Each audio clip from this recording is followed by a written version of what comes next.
English-Tagalog translation. Balitaan mo ako kaagad. Inform me right away. Hindi na rin naman ako sasama. I'm not going anyway. Baka ayaw lang niya. Maybe he just doesn't want to.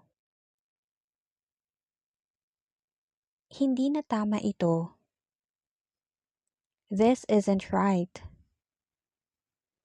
Gawin mo ang tama. Do what is right. Hindi natin alam ang mangyayari. We don't know what will happen.